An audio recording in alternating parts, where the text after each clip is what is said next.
जय हिंद, वंदे मातरम। आज हम आप लोगों को मॉलिक्यूलर ऑर्बिटल डायग्राम में इलेक्ट्रॉनिक कन्फिगरेशन या इलेक्ट्रॉन के भराव का क्रम क्या होगा ये हम आपको समझाएंगे और इससे रिलेटेड कुछ उदाहरण हम आपको बताएंगे।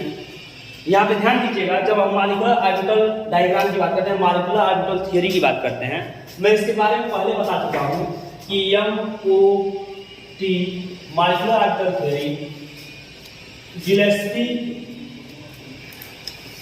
और RS नाइलहोम के द्वारा दिया गया था 1930 में।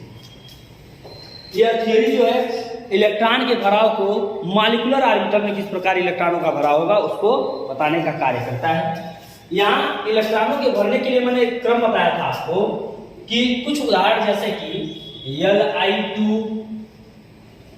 Be2, N2, C2, O2, ये सारे उदाहरण जो मिलेंगे इनमें इलेक्ट्रॉनों के भराव के लिए जो क्रम दिया जाएगा, जैसे B2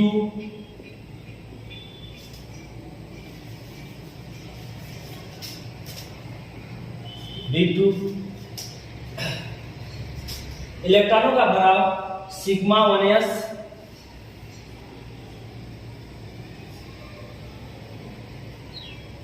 sigma star 1s, sigma 2s, sigma star 2s, sigma 2p z, पाई 2p x, पाई 2p y,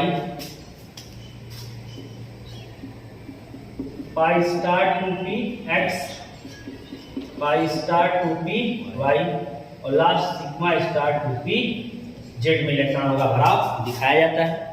यह इलेक्ट्रॉनों का भराव जो होगा उस आधार पे बॉन्ड ऑर्डर का कैलकुलेशन किया जाता है। किसका कैलकुलेशन किया जाता है? बॉन्ड ऑर्डर इसे बोलते हैं बंद कोटि, और बंद कोटि के लिए सूत्र होता है 1/2 Nb माइनस Na, या इसी को कहते हैं बॉन्डिंग एटॉमिक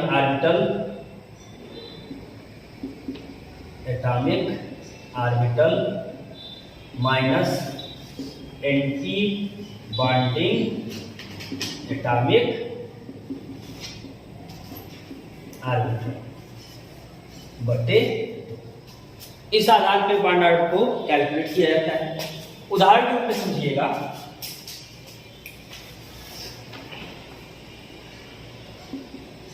एटॉमिक ऑर्बिटल। हम उदाहरण के रूप में अगर हम नाइट्रोजन में इलेक्ट्रॉन के भराव को ले लें तो नाइट्रोजन में इलेक्ट्रॉन सबसे पहले हम एक तरफ एटॉमिक ऑर्बिटल बनाएंगे और बीच में मॉलिक्यूलर ऑर्बिटल को बनाया जाता है। इधर आपका एटॉमिक ऑर्बिटल, इधर भी एटॉमिक ऑर्बिटल और ये आपका मॉलिक्यूलर ऑर्बिटल। नाइट्रोजन की बात कर लें, 7 इलेक्ट्रॉन, 1s2, 2s2, 2p3। यहाँ पे भी 1s2, 2s2, 2p3, नाइट्रोजन 7।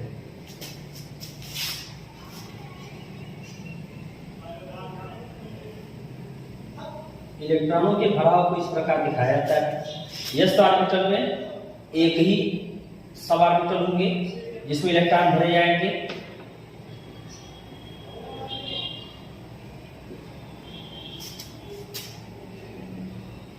दूसरे s में भी वही स्थिति होगी।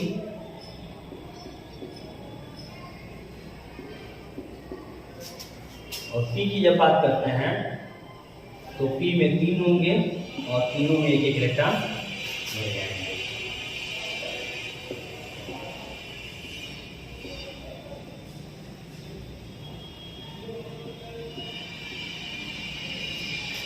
अब ध्यान दीजिएगा कि इस ऑर्बिटल को एटॉमिक ऑर्बिटल कहेंगे, यहाँ कॉन्फ़िगरेशन जो दिया है ये भी एटॉमिक ऑर्बिटल का है। ये कॉन्फ़िगरेशन किसका है? बॉन्ड ऑर्डर हम उदाहरण के रूप में ले रहे हैं। बॉन्ड ऑर्डर कैलकुलेशन N2, यानी N2 की बंद कोटि क्या होगी, यानी नाइट्रोजन की बंद कोटि क्या होगी। एटॉमिक ऑर्बिटल जब पेयरिंग करते हैं तो एटॉमिक ऑर्बिटल मॉलिक्यूलर ऑर्बिटल का निर्माण करते हैं।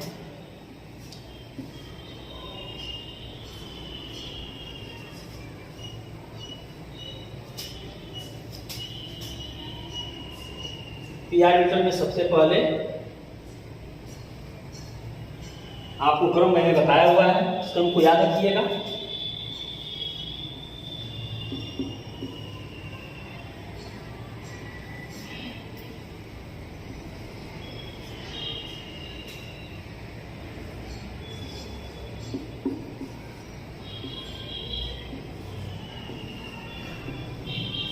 ध्यान दीजिएगा, ये आपका एटॉमिक ऑर्बिटल कॉन्फ़िगरेशन है, यहाँ भी एटॉमिक ऑर्बिटल कॉन्फ़िगरेशन है।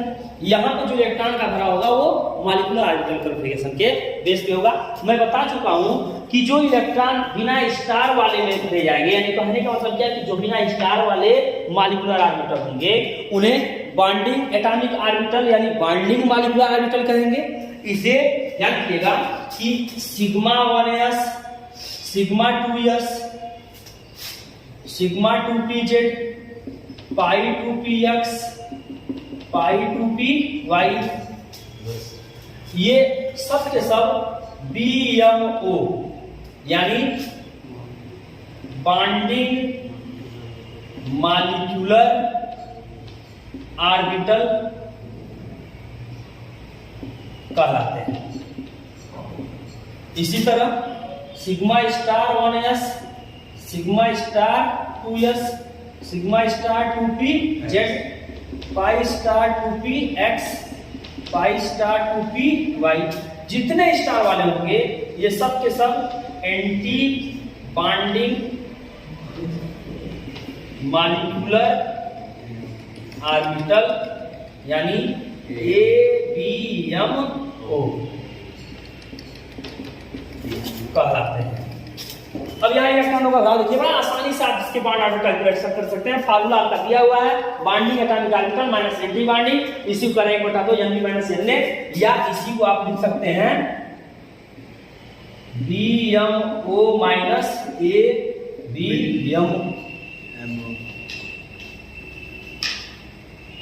BMOE माइनस ABMOE, यानी electron bonding molecular orbital electron, anti bonding molecular orbital electron बटे 2। और बड़े आसानी से कैलकुलेशन आप करेंगे। अभी आपके सामने उदाहरण प्रस्तुत कर रहा हूं। नाइट्रोजन में यहाँ 2 इलेक्ट्रॉन, यहाँ भी 2 इलेक्ट्रॉन, तो देखेंगे 2 इसमें जाएंगे और 2 ऊपर वाले में आएंगे। नीचे वाला सिग्मा 1s, ऊपर वाला सिग्मा स्टार 1s, दूसरा वाला सिग्मा 2s और ये सिग्मा स्टार 2s, इसमें भी 2 इलेक्ट्रॉन और ये 2 इलेक्ट्रॉन। इसके बाद आएंगे सिग्मा 2pz, कितने इलेक्ट्रॉन? 2। टोटल ध्यान दीजिएगा यहाँ पे कितने इलेक्ट्रॉन हैं? 6 इलेक्ट्रॉन। ठीक, अब यहाँ पे आप देखिएगा, यहाँ पे 2 इलेक्ट्रॉन इसमें चले गए, बाकी बचे कितने? 2 इलेक्ट्रॉन और इसमें भी 2 इलेक्ट्रॉन। तो 2 इलेक्ट्रॉन यहाँ पे और 2 इलेक्ट्रॉन यहाँ पे, स्थिति यह होगी पाई 2px2 पाई 2py2। अब आप गिन सकते हैं, अगला वाला जो होगा pi star 2px pi star 2py, इसी तरह लास्ट वाला सिग्मा स्टार 2pz। टोटल इलेक्ट्रॉनों का भरा देखिए, एक एटॉमिक ऑर्बिटल में 7 इलेक्ट्रॉन, दूसरे एटॉमिक ऑर्बिटल में भी 7 इलेक्ट्रॉन। इलेक्ट्रॉन जो भरे गए टोटल कितने इलेक्ट्रॉन? 14, जो मॉलिक्यूलर ऑर्बिटल में दिखाए गए। और ये 14 इलेक्ट्रॉन जो दिखाए गए, ध्यान दीजिएगा कि 2, 2 4, 2 6, 2 8, 10, 12, 14। आप इसमें बॉन्डिंग एटॉमिक ऑर्बिटल देख लीजिए और एंटी बॉन्डिंग एटॉमिक ऑर्बिटल देखिए। जो बिना स्टार वाले हैं वो बॉन्डिंग, बिना स्टार वाले क्या है? बॉन्डिंग है। तो यहाँ bond order of N2, nitrogen का बॉन्ड ऑर्डर, यहाँ पे बॉन्ड ऑर्डर ऑफ N2 की जब बात करेंगे तो बिना स्टार वाले कितने हैं? 10 माइनस स्टार वाले कितने हैं 4, 10 माइनस 4 बटे 2 यानी 6 बटे 2 यानी 3। यहाँ नाइट्रोजन का बांड आर्डर अगर 3 है तो ये बताता है कि नाइट्रोजन के बीच में कौन सा बांड होगा, ट्रिपल बांड होगा। और बड़े आसानी से आप बांड आर्डर को कैलकुलेट कर सकते हैं। आई होप हमारी बात आप लोगों को समझ में आई है। किसी का भी गैप हो, यही ऑक्सीजन का भी आप कैलकुलेट कर सकते हैं, यही आप क्लोरीन का भी कर सकते हैं। ऑक्सीजन में 2 इलेक्ट्रॉन की यहाँ पे वृद्धि कर देंगे, नाइट्रोजन में 14, ऑक्सीजन में 16, क्लोरीन में जाएंगे तो 18। इस तरह आप बांड आर्डर बड़े आसानी से निकाल सकते हैं। उदाहरण के रूप में समझ लीजिए कि अगर यही ऑक्सीजन O2 हो तो यहाँ पे एक इलेक्ट्रॉन की और क्या हो जाएगी, वृद्धि हो जाएगी। और जब यहाँ पे वृद्धि होगी तो स्टार वाले में 2 की वृद्धि हो गई तो वही हो जाएगा 10 माइनस 6 बटे बराबर 4 बटे 2 बराबर 2। ऑक्सीजन के बीच में कौन सा बांड। इसी तरह क्लोरीन का कितना आसान है F2 का। फिर यहाँ अब एक और की वृद्धि हो जाएगी और बड़े आसानी से इससे कैलकुलेट, तब यहाँ हो जाएगा 10 माइनस 8 बटे 2, ये हो जाएगा आपका 2 बटे 2 बराबर 1। और क्लोरीन के बीच में कौन सा बांड, सिंगल बांड। बड़े आसानी से कैलकुलेशन किया जा सकता है। आई होप आपको हमारी बातें समझ में आई होंगी। Thanks to all of you.